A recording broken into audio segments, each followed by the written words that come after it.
오늘 본문은 솔로몬의 영화에 대해 말하고 있습니다.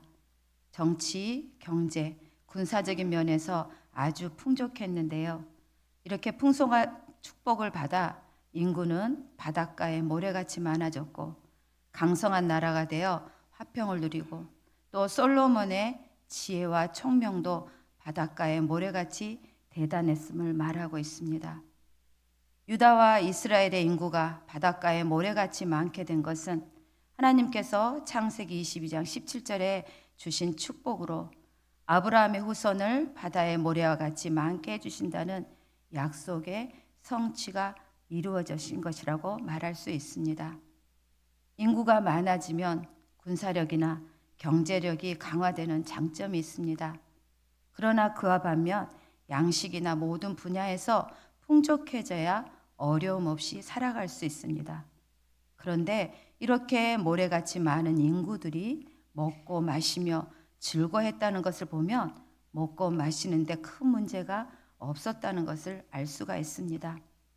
여기에서 솔로몬의 하루 음식물이라고 기록이 되어 있지만 솔로몬 혼자서 이 많은 음식을 먹은 것은 아닙니다.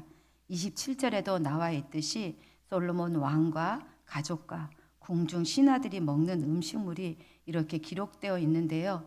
그들만 배불리 먹는 것이 아니라 백성들도 충분한 음식을 먹었음을 말하고 있습니다. 그만큼 풍요의 시기였고 강력한 시기였는데 그 이유를 보면 솔로몬이 모든 나라를 다스리는 동안 블레셋과 애굽의 지경까지 모든 나라들이 조공을 바쳐 섬겼기 때문입니다. 엄청난 양의 물자들이 예루살렘으로 들어왔고 또 이 물자들은 멀리 떨어진 각 지방으로도 공급되어 부족함이 없었던 것입니다. 말과 준마에게도 줄 양식도 충분했습니다. 과거에 노예 신분으로 제대로 먹지도 못하고 중노동만 하던 존재가 이제는 조공을 받는 그런 종주국이 되는 복을 받게 된 것입니다. 물론 솔로몬이 이스라엘 왕이 되었던 때이므로 사울 왕과 다윗 왕이 각각 40년을 치리한 시간을 따져보면 나름의 시간이 걸렸지만 당신의 백성을 향한 하나님의 사랑과 은혜는 하나님의 시간표에 따라서 이루어진다는 것을 우리에게 알게 해줍니다. 다만 그때를 알 수 없기에 우리가 또 기다리고 앙망하고 지내야 된다는 것들을 오늘 우리에게 가르쳐주고 있다는 것입니다. 그러면서 이 기자는 솔로몬의 병거와 마병까지 기록하고 있습니다. 병거의 말 외양간만 4만 개이고요. 마병이 1만 2천 명에 달했습니다. 원래 강력한 통치를 유지하기 위해서는 많은 수의 병마를 유지하는 것이 상식입니다. 그러나 신명기 17장 16절에 보면 왕이 하지 말아야 할 것 중에 하나가 바로 이렇게 병마를 많이 두지 않는 것이라고 했습니다. 그런데도 기자가 기록한 이유가 무엇일까요? 이 열왕기상은 당시 기록한 말씀이 아니기 때문에 이 병마가 많은 것, 축복에 대한 기록이기도 하지만 한편으로는 수많은 병거와 병마를 하나님보다 더 의지함으로 이후 어려움을 겪게 될 소지가 되었다는 것들도 우리에게 알려주고자 하는 의도를 우리가 또 발견할 수가 있는 것 같습니다. 또 우리가 생각해 볼 것은 왜 솔로몬이 다스리던 때에 그 지역에 또 전쟁이나 큰 문제가 생기지 않았을까요? 오늘 말씀에서도 본 것처럼 사방에 둘린 민족과 평화를 누렸다는 것을 보면 솔로몬 왕이 힘을 가지고 있다고 해서 압제만 하지 않았음도 알 수가 있습니다. 이스라엘 자기 나라만 잘 먹고 잘 살고 이웃 나라는 고통 속에서 살지 않았다는 것도 우리가 유추해 볼 수가 있는데요. 21절과 24절에 보니 솔로몬이 모든 나라를 다스림으로 라는 말이 거듭 기록되어 있는 것을 보더라도 무력을 통해서 주변국을 진압하거나 착취하지 않았음도 알 수가 있습니다. 물론 본래 이 지역은 다윗이 전쟁을 통해서 정복한 땅들입니다. 이전부터 이스라엘의 속국이 되어 줄곧 조공을 바쳐왔고요. 그렇더라도 이전 군주가 죽게 되면 조공을 철회하고 또 새 왕에 대하여서 뭔가 대적하거나 항거하려는 것이 또 일반적인 전례라고도 보는데요. 또 새로운 왕이 된 이 솔로몬의 입장에서도 혹여나 발생할지도 모르는 그런 항거나 작은 변화에 대처하기 위해서 이전 왕만큼의 자신도 능력이 있다는 것을 보여주기 위해서 뭔가 원정이나 정복 전쟁도 불가피한 상황이라고 볼 수도 있습니다. 그런데 솔로몬은 이런 일을 하지도 않았고 또한 할 필요가 없었던 것입니다. 왜냐하면 이러한 나라들이 그 어떤 나라도 반란을 일으키거나 거부하는 자세를 취하지 않았기 때문입니다. 또 한편으로 생각해 볼 수 있는 것은 물론 솔로몬이 왕이 된 직후는 아니라고 생각할 수 있습니다. 그럼에도 이웃 나라와 평화를 유지하기 위해서 이 열왕기상 11장 3절에 보면 솔로몬에게 부인과 첩이 1000명이나 되는 것을 보면 무엇인가 이웃 나라와 결혼 동맹을 맺지 않았나 생각하게 됩니다. 그렇게 결혼 동맹을 통해서 우상 숭배를 하는 그런 이방인 부인들로 인해서 또한 훗날 파면을 불러일으키게 되는 요소도 되었던 것입니다. 또 이렇게 또 외부와는 여러 조건으로 어떻게 평화를 유지했던 간에 내부는 더 평안했습니다. 25절에 보니 솔로몬이 사는 동안에 유다와 이스라엘이 단에서부터 부엘세바 이르기까지 각기 포도나무 아래와 무화과 나무 아래서 평안히 살았더라. 포도나무, 무화과 나무 아래서 살았다는 말은 자기들의 생업이 안정되고 평안의 복이 가득했다는 것을 의미합니다. 우리나라처럼 동서가 이렇게 나누어져서 분리되어 있는 것이 아니라 이스라엘 모든 지역에 평안과 또 번영이 넘쳐나서 평안하게 살았다는 것을 의미합니다. 이렇게 솔로몬에게 풍성한 물질 주시고 나라 안팎으로 평안한 이유, 왕으로서 잘 먹고 잘 살고 잘 누리라는 의미로 주신 것은 아니었습니다. 솔로몬을 통하여서 이루어야 할 사명이 있었기 때문입니다. 바로 성전 건축의 사명이었습니다. 그 일을 감당하기 위해서 다른 무엇보다도 그 일을 이루기 위해서 다른 문제를 앞서서 하나님께서 막아주셨다는 것들을 우리가 생각해 볼 수 있다는 것입니다. 물론 솔로몬의 정치력, 외교력 탁월했을 것이라 생각됩니다. 그러나 솔로몬이 아무리 위대한 지도자라고 했더라도 하나님의 도우시는 손길이 없었다면 그 어떤 일도 감당하지 못했을 것입니다. 하나님께서 주관하고 계셨기 때문에 대외적으로 평화를 누릴 수 있었던 것입니다. 다만 하나님이 주신 평화가 이때의 평화의 사람인 솔로몬을 통해서 나라가 평안했고요. 이웃 나라에까지 전해졌던 것입니다. 이 모든 일이 가능했던 원인이 있습니다. 29절에 보니 하나님께서 솔로몬에게 바닷가의 모래와 같은 넓은 마음을 주셨기 때문이었습니다. 바닷가의 모래와 같은 많은 사람을 다스리기 위해서는 그만한 크기의 지혜가 필요하다고 하나님께서 보셨던 것입니다. 결코 솔로몬이 배워서 얻게 되는 지식으로는 이 모든 일들을 감당할 수가 없었던 것은 자명한 사실이라고 하겠습니다. 앞서 하나님께서 지혜를 구해야겠다는 마음을 솔로몬 마음에 미리 심어주셨고요. 그것을 강구하게 하심으로 나라를 치리하게 하셨던 것입니다. 그래서 다른 어떤 때보다도 솔로몬의 때 최고의 전성기를 누리게 하셨던 것입니다.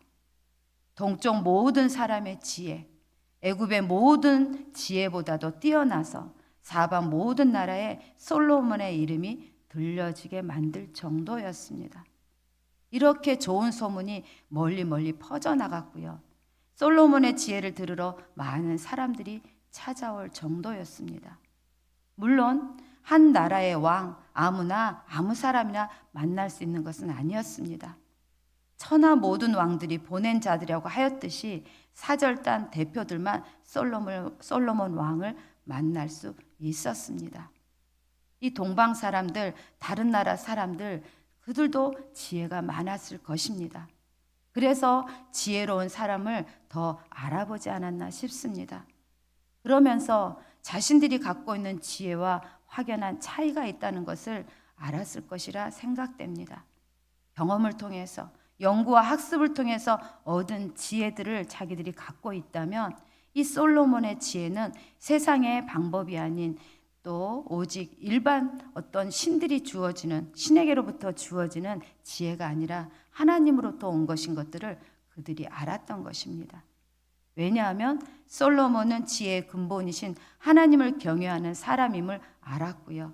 또 하나님께서는 당신을 경외하는 솔로몬에게 세상 누구와도 비교할 수 없는 아주 뛰어난 지혜를 주셨다는 것들을 그들은 인식했다고 말할 수가 있습니다. 오늘 우리에게도 동일한 말씀을 또 주신다고 생각됩니다. 솔로몬이 받은 지혜, 우리도 받을 수 있다는 것입니다. 바로 하나님께 나아가서 구하기만 하면 된다는 것입니다. 사절단이 솔로몬 왕을 만나듯 특정한 사람이나 소수만 만나는 것이 아니라 지혜의 근본이신 예수님을 구하고 찾는 자는 그 누구나 만날 수 있기 때문입니다. 야고보서 1장 8, 9절에 너희 중에 누구든지 지혜가 부족하거든 모든 사람에게 후히 주시고 꾸짖지 아니하시는 하나님께 구하라. 그리하면 주시리라. 오직 믿음으로 구하고 조금도 의심하지 말라. 믿고 구하고 의심하지 않는 자에게는 지혜를 주신다고 약속하고 계십니다. 솔로몬이 받은 지혜, 백성들을 다스리고 다른 나라와의 외교에 관한 지혜만이 아니었습니다.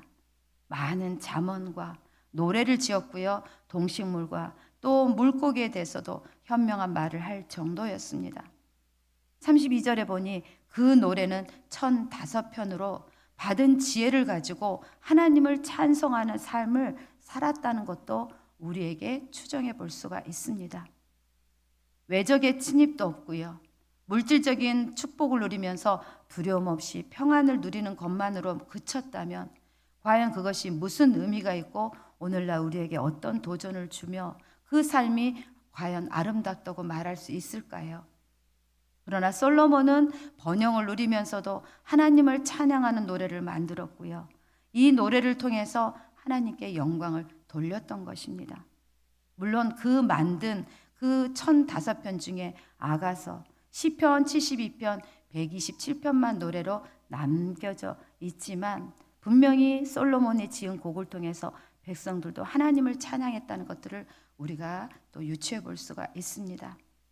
온 이스라엘이 포도나무와 무화과 나무 아래서 안정과 번영 속에서 평안히 살면서 모든 축복을 더하여 주신 하나님을 찬양하는 모습, 너무나 아름답고 영광스럽지 않나 생각됩니다. 왕이 바로 서니 백성도 바로 서게 되는 것을 보게 되고요.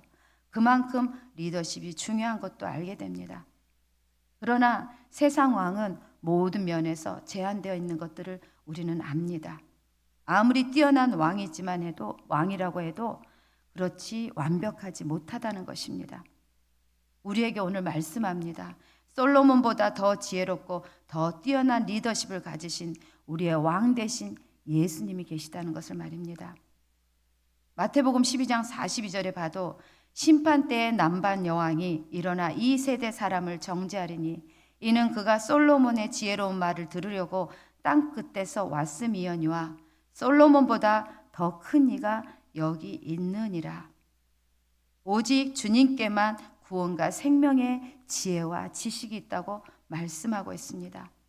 주님이 주시는 그 구원의 말씀이야말로 모든 사람이 소망하고 또 바라보아야 할 가장 보배로운 지혜라는 것입니다. 그래서 오늘도 우리는 주님을 찾고 구해야 하는 것입니다. 말씀을 맺겠습니다. 솔로몬이 받은 모든 축복, 이스라엘 백성들을 잘 다스릴 수 있게 해달라는 솔로몬이 들은 기도의 응답이었습니다. 여러분은 요즘 어떤 기도를 하고 계신지요? 전혀 생각지도 못한 것이 때로는 기도 가운데 떠오를 때가 있습니다. 그것은 주님이 주신 지혜입니다. 솔로몬이 하나님이 주신 지혜임을 확실히 알았기에 그 지혜와 인도하심을 따라서 나라를 평안하게 다스렸던 것처럼 우리에게 오늘도 또한 주시는 지혜로 하나님의 마음을 시원케 하는 기도를 올려드리면 좋겠습니다. 과연 또한 하나님의 자녀로서 우리가 속한 곳에 평화가 임하게 하는 통로인지 아니면 분열을 일으키는 존재는 아닌지, 과연 하나님이 주신 지혜를 의지하며 살아가고 있는지, 아니면 병거의 마병처럼 뭔가 힘이 된다고 생각되는 세상의 것을 의지하며 살아가고 있지는 않는지 우리가 돌아보기 원합니다. 솔로몬이 누렸던 풍성함과 번영, 오늘날 우리에게도 주어질 하나님의 귀한 약속입니다. 그러나 그 귀한 약속의 성취는 오직 하나님의 뜻에 합당할 때 주어지기에 다른 무엇보다도 우리의 마음을 찢고 또한 반석 위에 굳게 세워지는 믿음의 자녀가 되므로 그런 귀한 복을 누리는 우리 귀한 구포교회 성도님 되기를 또한 축복합니다.